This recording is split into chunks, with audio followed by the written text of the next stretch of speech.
Luz y Sal, espero que te sea útil. Lo que te voy a comentar es en historia de la educación o historia de la pedagogía, como la quieran manejar de acuerdo al programa que estén utilizando.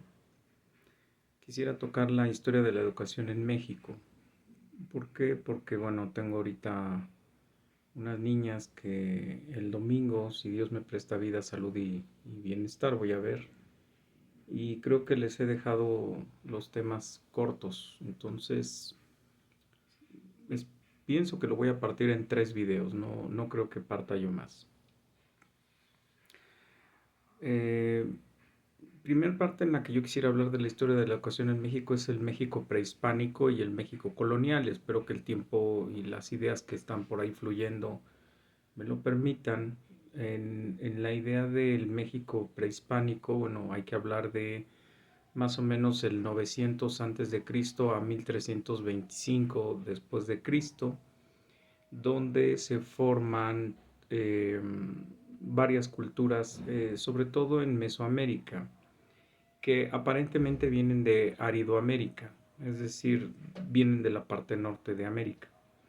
Aridoamérica comprende los 200, perdón, los eh, 2 millones de kilómetros cuadrados que nos quitó Estados Unidos en una negociación hecha con Antonio López de Santana, por una deuda que teníamos con ellos, que finalmente se nos dijo que o pagábamos con el territorio o se nos invadía al país. Entonces se optó por dejar la parte del territorio, por lo cual algunos detractores del modelo antiguo, del priismo, dicen que Santana fue un traidor a la patria. No, en realidad fue un negociador, porque en ese momento pudimos ser invadidos por Estados Unidos de Norteamérica, ¿no? Pero eh, más o menos esa es la parte de Aridoamérica. Centroamérica la puedes empezar a tomar después de terminar Sonora, Coahuila, Nuevo León. Empieza Centroamérica y anda terminando por ahí de Nicaragua, anda terminando por ahí de El Salvador, Nicaragua, Belice, toda esta parte. Eh, eh, Del 900 a 1325 se fundan los primeros pueblos, que son los olmecas, sus famosas cabezas colosales que hay en la venta entre Zapotes y que son las ciudades representativas de ellos. No hay, no hay relación entre las formas de las cabezas con la cultura existente, porque de hecho tú ves las cabezas y tienen formas de más de la cultura negra, pero ahí están las cabezas, ¿no? Su principal forma de producción pues era la pesca, estaban pegados a Veracruz, la agricultura, sabían cultivar en manglares, que somos ricos en manglares. Por ahí me voy al mar, al Pacífico, y tendría que hablar de los tlaxcaltecas, de los zapotecas más hacia el centro, de los zapotecas, de los chichimecas más hacia la parte de Tabasco, y tendría que hablar en el centro de los mexicas, que es el primer pueblo que funda lo que después se va a llamar la ciudad de Tenochtitlan de los aztecas o del imperio azteca, pero que en realidad fue fundada por los mexicas. Este pueblo llega viendo una visión de un águila, teniendo en su pico un pendón, un escudo, y aparentemente eso lo ven ellos y lo encuentran. El águila es una incorporación del cristianismo que recibimos, que es un cristianismo romano de la Nueva España, pero no había ninguna serpiente, ¿no? Estos mexicas fundan, insisto, todo lo que conocemos como el Imperio Azteca, pero que después desaparecen, no se tiene dato por qué. Y llega otro pueblo migrante, que son los aztecas, y se logran conformar en esta parte. Pueblo guerrero y comercial, dicen los que lo han estudiado de manera profunda, que eran dos grupos, pero que al final se aliaron y se unieron entre sí y formaron lo que es el Imperio Azteca. En la parte más de América Central, eh, perteneciendo a Mesoamérica, pero la parte más central, se va a fundar también un pueblo que se van a llamar los mayas y que también de manera misteriosa no se sabe por qué van a desaparecer del entorno.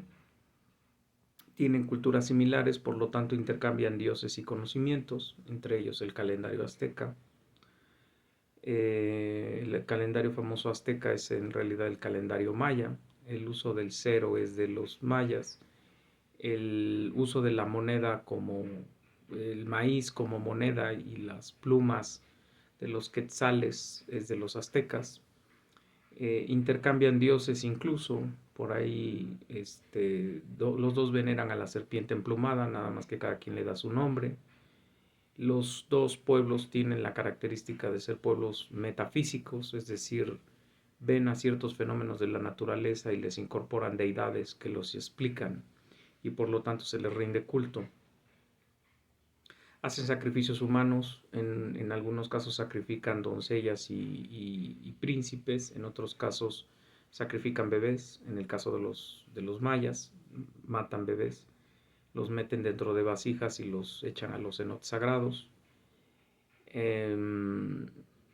De las cosas más destacadas en cuanto a cultura, pues es Nezahualcóyotl, uno de los representantes de la poesía, del arte, de la investigación acuícola, entre otras cosas. Lo sorprendente es que estos dos pueblos no se enfrentan, sino simplemente llegan a un tratado de paz, intercambian conocimientos, intercambian experiencias comerciales, se ven en concursos de poesía, de arte, de cerámica y demás. Eh, el distintivo, por decirlo de alguna manera, de la educación entre los nobles eran los calmecacs, que era donde se enseñaba a los sacerdotes y a los líderes. El liderazgo era de los sacerdotes, no había otro. En otros pueblos como en Europa, que habían el senado y además se apoyaban del sacerdocio, en este caso no, era el sacerdote, era el mismo que regía como emperador y como parte del poder. Se sostenía en base de una sola persona, que eso es lo que seguimos creyendo todavía en nuestros días, que una sola persona va a sacar al pueblo de la pobreza o de la miseria.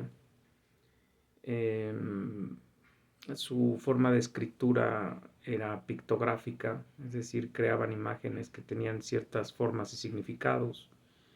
De hecho, la escritura maya fue traducida hasta en los 1900, muy complicada también la traducción de los números que ellos tenían. Eran los mayas también grandes astrónomos, aunque ellos decían que era astrología, pero en realidad fueron grandes astrónomos, es decir, hicieron mediciones muy interesantes y muy precisas sobre las estrellas, su colocación, los planetas y demás. La educación entre el pueblo, entre, entre la ciudadanía, entre los de a pie, diríamos, entre el pueblo, era a base de poesía, cuentos e historias que se narraban entre la madre a los hijos y así conocían su historia, su tradición, sus conocimientos. Sí habían castigos muy rigurosos, estaban las humaderas, que se utilizaba chile picante y se colocaban espinos y demás, pero era cuando los niños eran demasiado rebeldes, ¿no? Habían castigos también muy fuertes dentro del imperio, finalmente imperio tenía que cuidar que hubiera un orden estricto. Se castigaba, por ejemplo, el robar con cortar mano, el mentir con cortar lengua, entre otras cosas. Eh, lo que lograron los aztecas fue controlar a los otros pueblos, es decir, a los mixtecas, a los zapotecas, a los olmecas y a los chichimecas. Los lograron controlar a los tlaxcaltecas, que por cierto ellos se dedicaban al comercio y a la prostitución. En base al trueque, porque en ese tiempo no era comercio con moneda, excepto lo que logró los aztecas que utilizaban la moneda del maíz, ¿no? Este, el, el, la- la- el conocimiento obviamente el conocimiento fabril y el conocimiento de trabajo, pues obviamente se obtenía mediante las relaciones entre los padres y los hijos y las madres y las hijas. Ellas eran las que enseñaban los oficios y las artes que se tenían que aprender, ¿no? Eh, de ahí déjame dar un salto mortal de 1325, que es cuando supuestamente se funda ya lo que es el Imperio Azteca. Déjame dar un salto mortal a 1521, que es cuando después de incursiones a México, eh, Cortés logra tomar un 13 de septiembre, un martes 13 de septiembre de 1521, logra tomar la ciudad, toma Moctezuma, lo tortura y le trata de sacar por ahí el tesoro famoso de Moctezuma, lo matan, junto con junto con los conquistadores llegan también las órdenes religiosas. Es importante citarlo porque tengo que hablar de ello cuando hable de educación. Llegan con ellos eh, perdón, se me fue ahorita el nombre. Bueno, voy a citar los menores. Llegan las carmelitas, que son del grupo menor. Llegan los... se me fue el nombre. Los franciscanos, perdón, los franciscanos con Francisco de Loyola, uno de los más grandes representantes de la iglesia romana en México. Llegan los jesuitas, que también es un grupo que va a traer disolución y disensión en la independencia, por lo cual es desterrado y mandado al exilio. Y es importante citar a estos grupos evangélicos porque supuestamente una de las misiones que traían la Nueva España era también evangelizar. Recordemos que ellos son un país que fue dominado fuertemente con la religión romana, católico cristiana romana. Entonces, la forma de llevar el evangelio, a diferencia de los protestantes, el evangelio entra con espada, con palo, con tortura, con asesinato y con muerte. Entonces, tú te tenías que convertir sí o sí y si no morir en el proceso. De todas maneras, lo que se estaba salvando era tu alma. Y por lo tanto existió algo en un cristianismo tardío en México, la Santa Inquisición, menos fuerte como la que hubo en otros lugares, menos sádica y sangrienta, pese a lo que se diga. Su representante máximo estuvo de hecho en Sudamérica, que es Torquemada, pero es importante citar a las órdenes religiosas porque la gente no quiere entender y no quiere creer que las universidades, tanto en los países protestantes como en los países cristianos romanos, surgieron a partir de la religión. Y no es la excepción en México. La Real y Pontificia Universidad de México, formalmente como centro educativo posterior a la cultura mesoamericana, con lo que ya te expliqué, el politeísmo, la tradición de contar las cosas en base a poesías, el uso de los castigos severos para educar a los niños. Existía después esta incorporación, estoy hablando ya de los 1625, que es cuando aparece la Real y Pontificia Universidad en México, que va después a llamarse la Universidad Real y después se va a llamar la Universidad Nacional Autónoma de México, ¿no? Universidad Nacional y después la Universidad Nacional Autónoma de México, que es la UNAM y que su edificio es el Colegio de San Ildefonso. Ahí estaba la primera universidad y los primeros estudios que se dieron en México fueron los estudios de botánica, porque se descubrió que los chamanes, los brujos, tenían el uso de muchas plantas que hasta en ese momento eran desconocidas en Europa y que podían resolver muchas de las enfermedades que se tenían en América. Se trajo junto con las universidades, como nosotros recibimos un cristianismo tardío, vuelvo a insistir, porque estábamos conquistados por Roma, perdón, por un país que fue dominado por Roma. Vamos a empezar a escuchar estudios de biología, estudios de humanidades, pero también con esta hibridación de la escolástica, que no es otra cosa que la postura de Santo Tomás de Aquino, de la búsqueda de las cuatro causas, en donde la última causa es Dios, la educación catedralicia, porque se entiende que es la educación que solamente podía ser impartida en las catedrales, y obviamente tenía que ver con el trivium y el quadrivium, que una parte era la parte de las ciencias y las artes y la otra parte era la de la moral y la religión.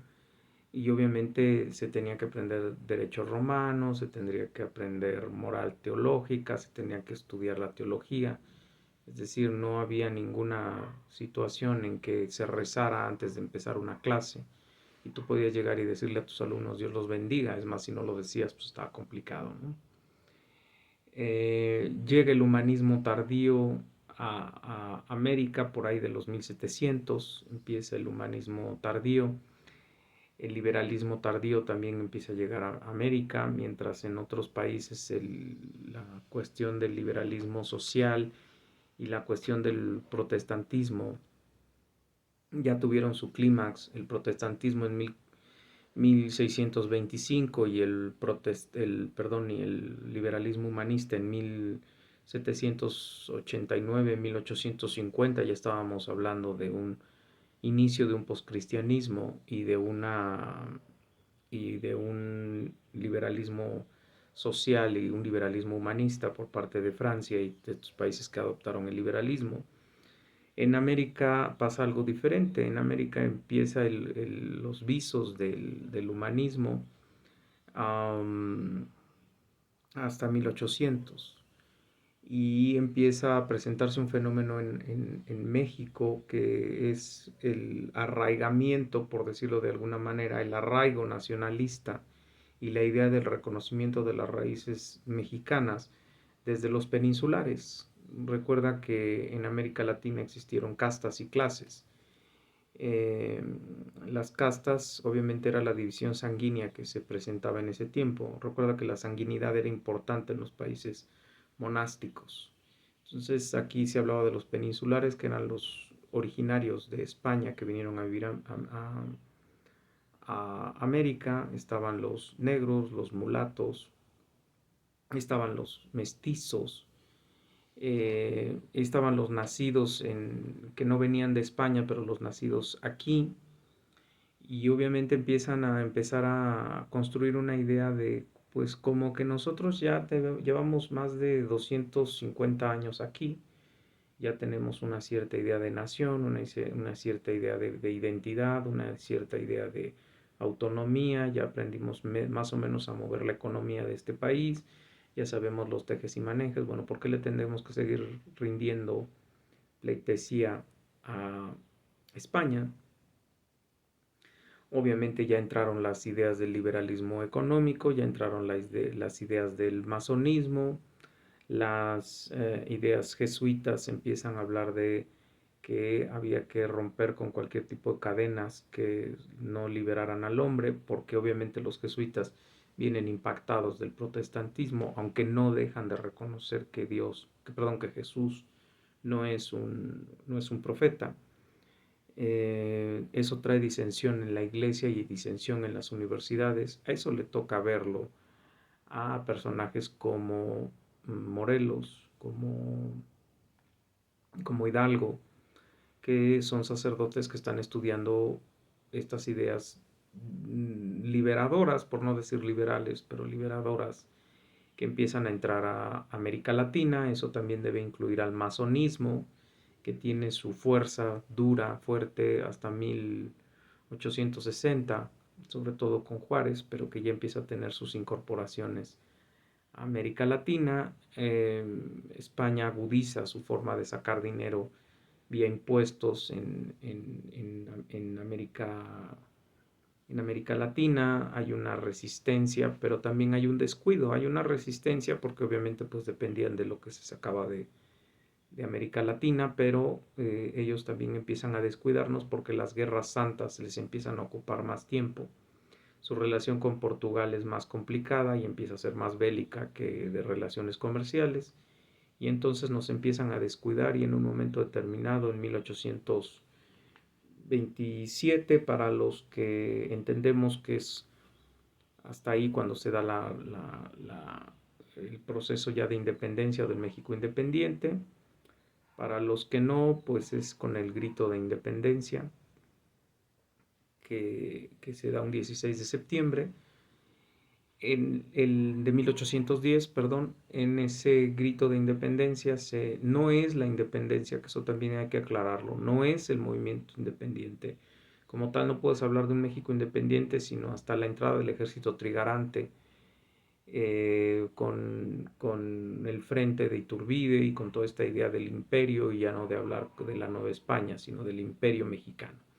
Ya de empezar a hablar de un primer intento de constitución, que es la constitución de Cádiz, que se va a quedar como la constitución mexicana, y en donde en ese periodo de convulsión, obviamente la universidad deja de educar, se rompe el trivium y el quadrivium, se rompe la idea de la educación catedralicia, porque obviamente estamos en un México convulsionado, entonces en guerra pues prácticamente no hay producción, ¿no?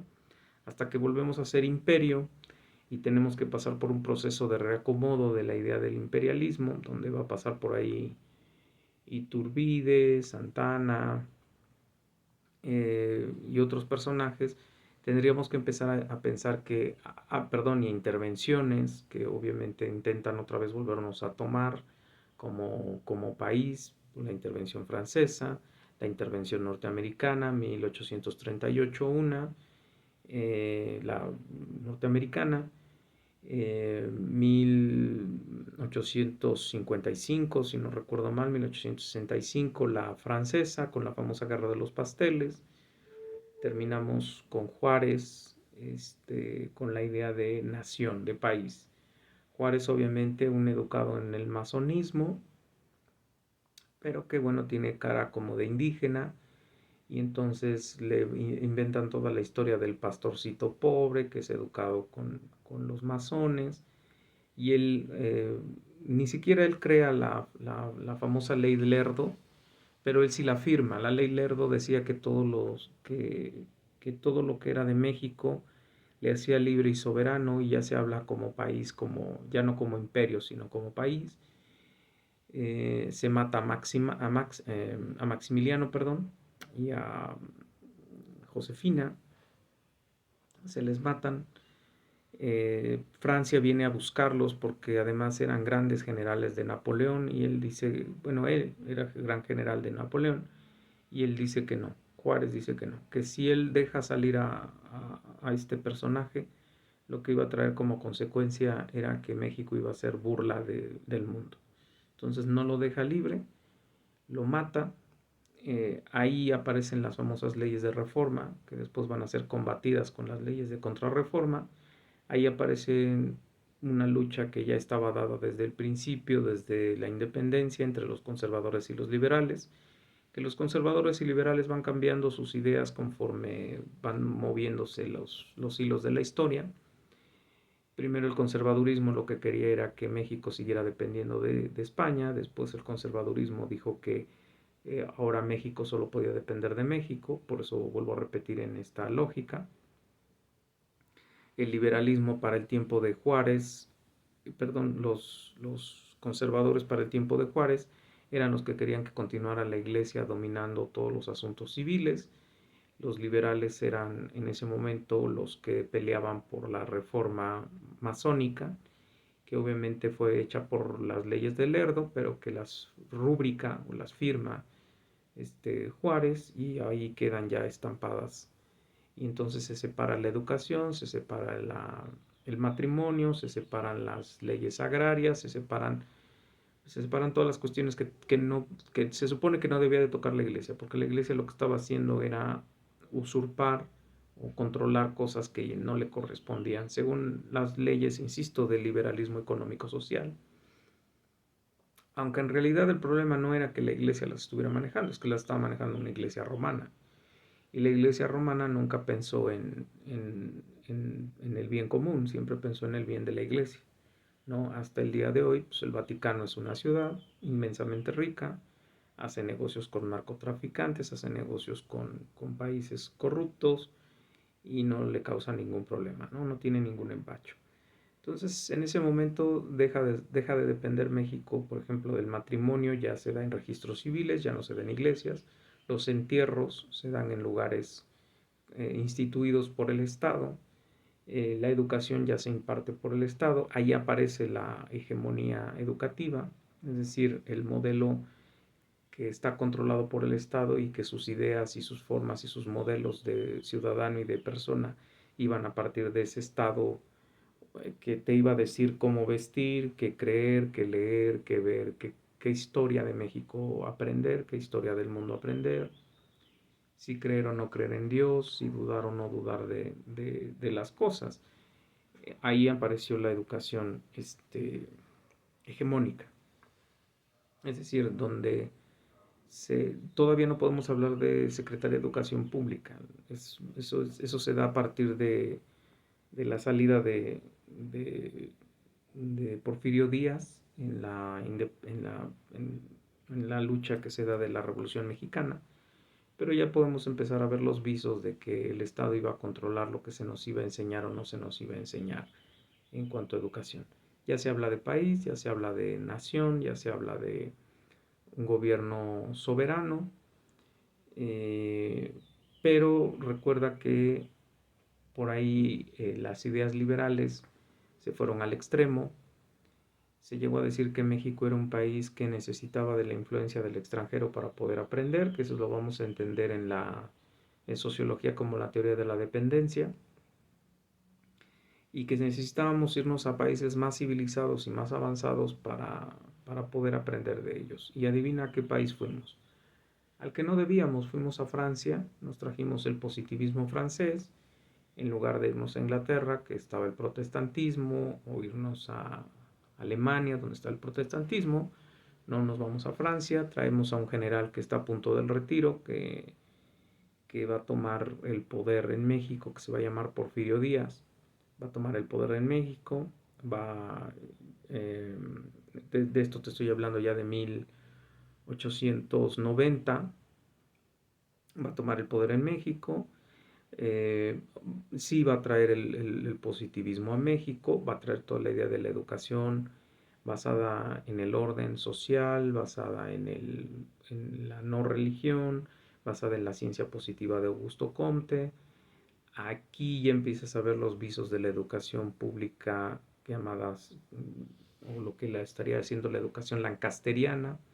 Obviamente la educación lancasteriana, aunque no lo quiera reconocer el Estado, es una educación basada en un cristiano protestante que utiliza el zócalo capitalino para educar a niños y niñas en áreas comunes, es decir, los niños aprendían sobre su salud, cuidado de sí, cuidado del cuerpo, ciencia, historia, matemáticas y demás.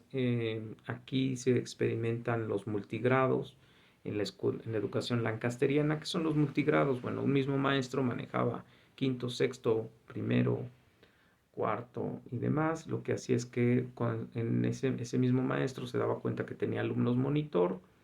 ¿Quién es el alumno monitor? El más destacado de quinto. Entonces el más destacado de quinto le daba clases a los de cuarto. Los alumnos más destacados de tercero, el alumno más destacado de tercero le daba a los de segundo, y así él tenía sus monitores, ¿no? Ahí es donde tienes la primera experiencia de la educación gratuita, igualitaria, no discriminadora, ¿no? Pero, y bueno, también va a traernos la idea de la universidad como la conocemos hoy, una universidad totalmente humanista, una universidad totalmente desaparejada de Dios, una universidad totalmente basada en las ciencias duras, en las ciencias positivas, toda una idea de orden y progreso, amor a la cultura igual a un país civilizado. Manda a su grupo de los famosos llamados científicos, que es una burla que se hace acerca de ellos. Trae toda la industria que tenemos hoy día en México. Toda la industria que tienes hoy en México se la debemos a Porfirio Díaz. La industria eléctrica que él trajo es la que tenemos hoy, así con carbón y con chimeneas. Sigue siendo la misma que seguimos utilizando el día de hoy. La educación, perdón, la industria minera, la industria acerera, son de él, son de Porfirio Díaz. Eh, Todo lo que es el Paseo Reforma es de él, así como lo hizo, así se quedó. El Ángel de la Independencia es un regalo de Francia a nosotros porque se celebraban los primeros 100 años de independencia. Obviamente él no lo celebró porque a él lo exiliaron antes. Él se le corre antes del país. Va a iniciar la Revolución Mexicana. Obviamente él se le exilia. Se le corre en un barco que se llama el Espíritu de San Luis. Y él deja de estar en el país, pero sus contribuciones, bueno, se quedaron a tal grado que Gabino Barreda va a formar lo que llamamos la Secretaría de Educación, perdón, Gabino Barreda va a dar el pie para lo que es la universidad, José Vasconcelos lo que es la Secretaría de Educación Pública, es decir, todo el grupo de los positivos o de los positivistas científicos son los que después de la Revolución Mexicana van a seguir teniendo control de la educación en México, es decir, lo que le debes a Porfirio Díaz, aunque lo corrimos y lo seguimos estigmatizando como traidor, como dictador, como el que hizo el mal a México, pero para eso se le trajo, o sea, se le trajo para que nos afrancesara y nos educara como nos estaban educándose los franceses, y lo hizo, y lo trajeron para que trajera la modernidad al país, que en ese momento se entendían por modernidad, pues traer todo lo que hacían en otros países, ver cómo funcionaba y adaptarlo a México. Eso fue lo que hizo, o sea, el señor hizo su trabajo, ¿no? Pero obviamente este personaje también empezó a meterse con un grupo que no debía, que son los terratenientes. Error que también se cometió en la independencia, porque Hidalgo era un terrateniente, Morelos era un terrateniente, Iturbide, etcétera, etcétera, etcétera, eran terratenientes, y también se dijo que se les iban a quitar sus tierras por parte de los peninsulares. En el caso de la Revolución Mexicana fue el gobierno de Porfirio Díaz, que dijo que iba a empezar a agarrar todas las tierras que no se estuvieran usando para nada, las iba a expropiar y se las iba a quedar él y las iba a volver industria, ¿no? Entonces, cuando se dieron cuenta de esto, Madero, ¿cómo se llama? Madero, Carranza, Huerta, Calles, etcétera, dijeron: no, nosotros no queremos eso. Recuerda que en México se dieron eh, tres lugares de revolución, ¿no? El norte con Francisco Villa, el sur con Zapata y el centro con Madero y Huerta y Calles, ¿no? Que son los como que andaban más metidos ahí, Obregón y Calles. En el norte, pues la idea de Villa, del Centauro del Norte, era traerse a Estados Unidos y conquistar. De hecho, pidió armamento y pidió apoyo de los Estados Unidos. No ganó, no lo logró, lo mataron. Zapata, pues con su famosa idea de tierra y libertad, era un campesino, por eso lo agarran muchos grupos como el verdadero revolucionario, ¿no? El que sí veía por los pobres, ¿no? El cuento tonto ese que tenemos de que la pobreza va a sacar a México adelante, ¿no? Eso es una gran mentira, la sigue utilizando Obrador y por eso siguen ganando sus partidos, porque seguimos bajo el mito de que la pobreza y un mártir con cara de santo nos va a sacar adelante. Una estupidez. Eh, en, lo que sí nos dejó, regresando al postrevolucionario, o la etapa postrevolucionaria, nos deja todas las bases del positivismo para crear lo que es la educación como la conocemos hoy, que no va a haber sus luces fuertes hasta 1940. ¿Por qué no va a haber sus luces fuertes hasta 1940? Bueno, porque hasta 1940 todos los presidentes que entraban y salían era a través de la bala, es decir, se mataban entre ellos y entre ellos mismos se quitaban y se ponían, es decir, entró Madero, lo matan en la decena trágica, entra Obregón, lo matan, entra Huerta, lo matan, entra Calles, sale, hace el famoso periodo del Maximato. Entonces hay que esperar hasta los 40-45, cuando Cárdenas es el último presidente revolucionario, es decir, salido de las filas de la revolución, empieza un nuevo periodo de presidentes licenciados en economía, licenciados en derecho. La UNAM también se empieza ya a conformar como tal, 1936. La UNAM empieza a desarrollarse, la UNAM empieza a producir presidentes, la UNAM empieza a ser el elefante blanco que empieza a producir conocimiento para el Estado, en el Estado. Aparece el Estado benefactor, eh, aparece la norma, por eso decía yo que en los 40 aparece la Normal Superior como productora de cuadros rápidos, emergentes, para ir a educar a un país donde solamente el 10% de la población era alfabeta. Eh, Aparece el libro gratuito, eh, aparece la educación gratuita, aparecen las escuelas públicas masivas a nivel básico, aparece el INEA para 1960, en la educación para adultos, se da todo un proceso de esta educación, se hace una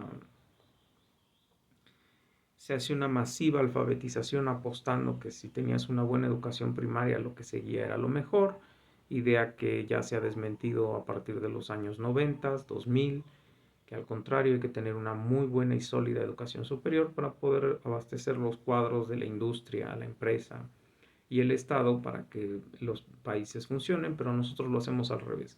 Nosotros creemos que si tenemos muchos graduados de primaria, aunque no sepan nada, es lo mejor que se puede hacer por el país. Eso es absurdo. Estudios en Francia, en Alemania, en Inglaterra han demostrado lo contrario e incluso sus políticas están pensadas más a la idea de la educación superior. En México no se invierte más que menos del 1% en educación superior, mientras que en estos países de los que estoy hablando se llega a invertir hasta el 5.6% del Producto Interno Bruto para educación. Entonces podemos ver las diferencias. Um, Tenemos la educación positivista hasta el día de hoy, sí. El ejemplo de ello es el uso de las carretillas Minjarres, es el uso de la educación como lo maneja Piaget, partida, cortada, fragmentada, dividida, segmentada y gradualizada. Se dio un proceso en estos 40, 60 que fue la masificación poblacional.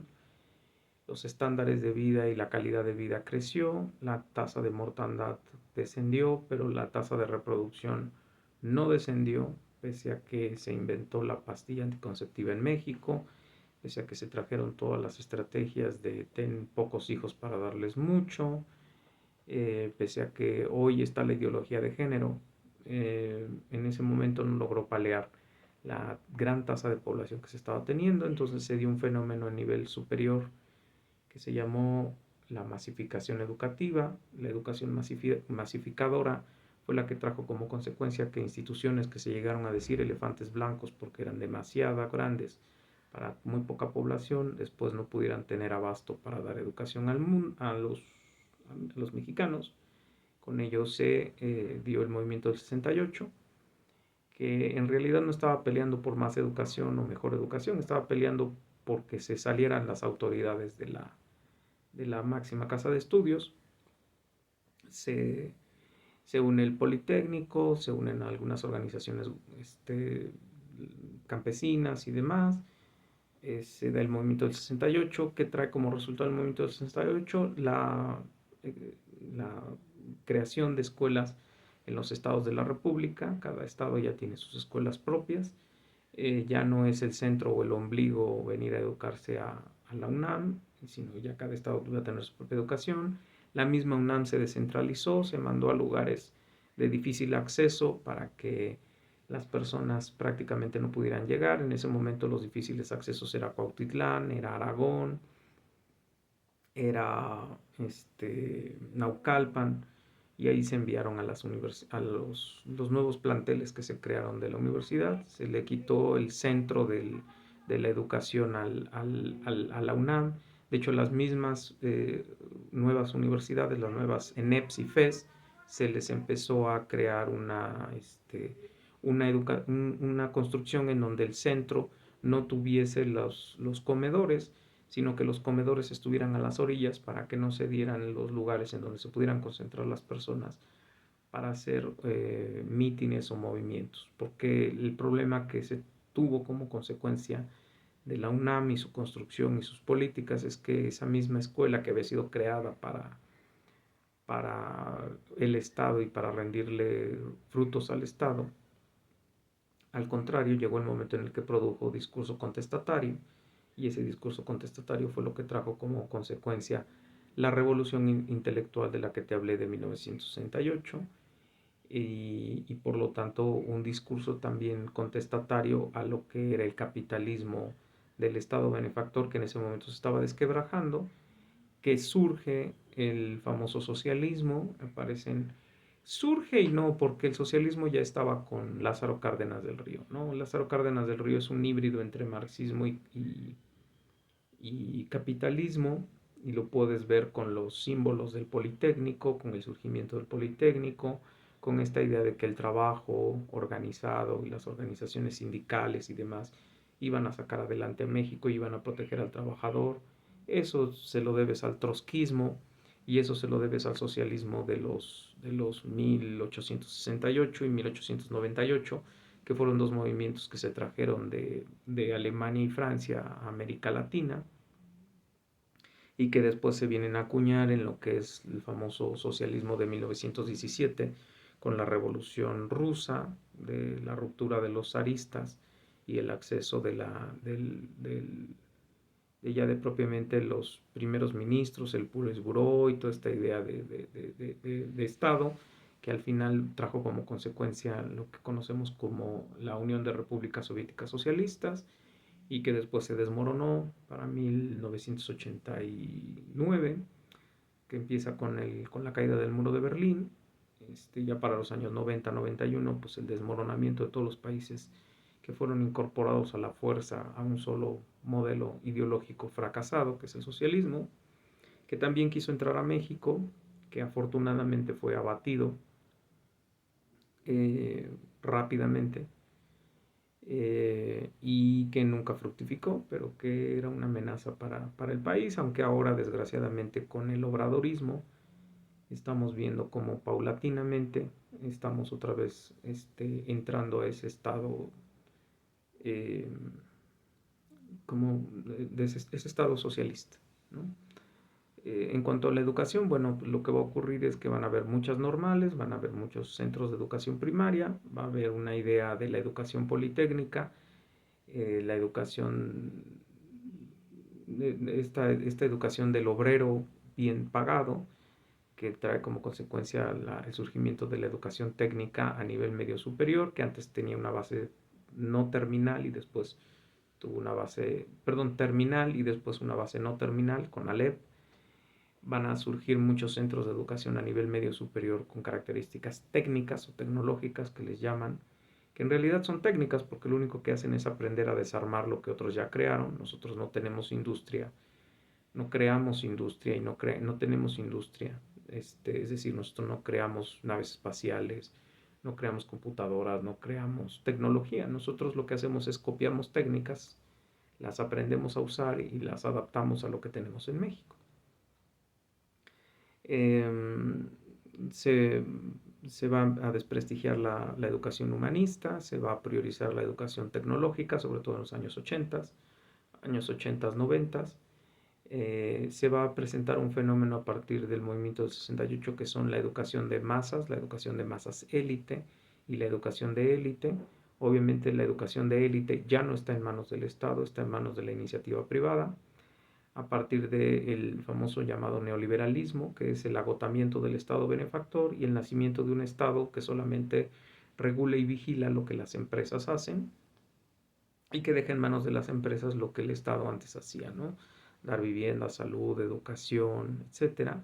Lo va a empezar a proporcionar la iniciativa privada y obviamente eso también implica la educación.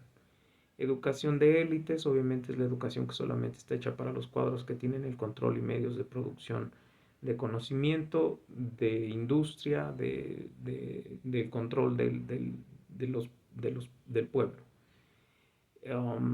La educación de masas élite es una educación que tendríamos que partir en dos, pero bueno, por tiempos no lo voy a partir. pero es una educación que básicamente es para quienes pueden pagar por ella, ¿no? Es una educación basada en la equidad, ¿no? Igualdad de oportunidades para quienes puedan acceder a ella. Entonces, quienes pueden pagar por esa educación, pues hay dos, por eso decía yo que hay que partirlo en dos, ¿no? Rápidamente, una masa élite que tiene ciertos convenios con algunas empresas estratégicas y que por lo menos te puede garantizar que vas a terminar como gerente o como ejecutivo de alguna de sus empresas o como subdirector o como director regional o alguna cosa así. Y masas élite, que son escuelas en donde pagas una colegiatura, terminas de titularte y vas a salir al mundo a buscar trabajo como todos, porque no tienes un lugar donde se te pueda vincular. ¿Y qué pasó con las masas? Bueno, las masas dejó la relación Estado y empresa, perdón, educación del Estado y empresas del Estado, se rompió esa relación, por lo tanto todos los que egresamos de las universidades públicas tenemos que salir a buscar en el mundo de dónde nos hacemos de un empleo, ¿no? Y entrar al mundo de la competencia, o sea, a ver cómo logramos ganarle el espacio a otra persona, ¿no? Pues a grandes rasgos, ese sería como que el proceso que se vivió en la historia convulsa de México, ¿no? Decir que el neoliberalismo en México entró con Salinas de Gortari, que entró sin sangre, es decir, fuimos uno de los pocos países que en América Latina no experimentó la entrada del neoliberalismo con regímenes totalitaristas, ni con asesinatos, ni con este tipo de cosas. Decir que México vivió una dictadura perfecta y simulada, con el priismo por más de 70 años, que ese priismo por más de 70 años logró mantener esa hegemonía del Estado en cuanto a la educación y las altas expectativas de que la educación era la que te llevaba a tener alcances en lo económico, en lo profesional, en tu desarrollo como persona, ¿no? Cuestión que a partir de los 90s, 80s, 90s, pues se empezó a desmoronar, ¿no? A los que nos quisieron seguir vendiendo esta idea de que con un montón de títulos y un montón de diplomas íbamos a tener buena remuneración económica o nos íbamos a salvar de vivir este, al día, pues era absurdo, ¿no? ¿Por qué? Porque las condiciones económicas han cambiado, porque las condiciones sociales han cambiado, porque hoy los buenos puestos están basados en las tecnologías y no en las carreras humanistas liberales, que son las que normalmente se enseñaban antes del liberalismo y eran las que sí tenían acceso rápido a grandes lugares y espacios públicos. Por ejemplo, un docente, un maestro, terminaba siendo diputado, terminaba siendo senador, terminaba teniendo un puesto público fuerte, ¿no? Hoy un maestro, pídele a Dios que no te terminen matando tus alumnos o no te terminen colgando o no te termine dando un balazo un alumno medio desregulado. Entonces, eh, crisis en la educación, obviamente sí la tenemos, obviamente con una educación basada en los 1900 tenemos deficiencias en lectoescritura, tenemos deficiencias en la matemática, tenemos deficiencias en la comprensión lectora y en la comprensión de la escritura y en la comprensión de la matemática, ¿no? Entonces, pues creo que con esto cerraría yo esta idea de historia de la educación, de la pedagogía en México, de la educación en México. Te recomiendo el libro que es Sistema Educativo Mexicano de Carlos Ornelas. Ahí se habla más en detalle de cómo se estructuró toda la educación en México, lo hace de una forma muy detallada. Obviamente él es un autor de izquierda, o todavía cuando él escribió el libro era de izquierda, entonces es un autor que como que detenta con las prácticas educativas hegemónicas y detenta contra las prácticas educativas basadas en las tradiciones, ¿no? En esta tradición positivista. Espero que te sea útil, luz y sal.